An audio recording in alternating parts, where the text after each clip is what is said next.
is World Autism Day, a time to spread awareness around a life-changing condition. According to the CDC, around 1 in every 36 kids in the United States have been diagnosed with autism. And today we are reminded about why it's so important to get an accurate diagnosis.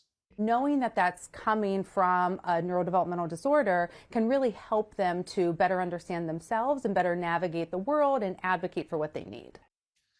ASD can be found among all races, ethnicities, and socioeconomic groups. The latest numbers from the CDC say around 5 million adults in the United States have ASD. So joining us today to help us understand a bit more about this diagnosis is the owner of Spirited Play Labs, Lindsay Teitelbaum. Lindsay, good morning. Can you tell Hi, us good morning, Matt. Thanks for being with us. Can you tell us a little bit more about your work at Spirited Play and break down why it's so important to spread autism awareness? Sure. So I'm a speech therapist, and I opened Spirited Play Labs about 2.5 years ago. We're located in San Ramon in Berkeley. And the space is for families to be able to de-stress. Having an autistic child can be very stressful and be very isolating. So the intention is for the community to come together to support not only the child, but also the parent. That's done through play and building relationship with one another.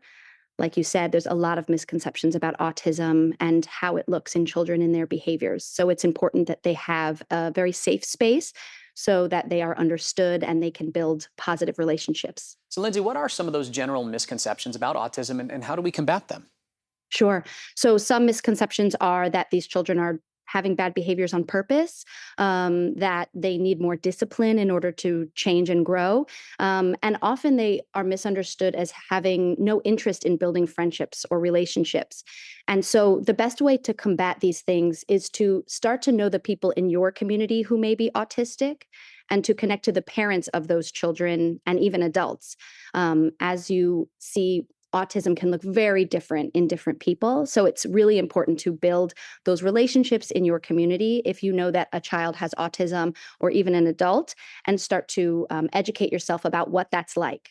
Lindsay Teitelbaum, thank you so much for joining us this morning. It sounds like fantastic work that you guys are doing for our community. We appreciate it. Thank you. Have a good one. You too.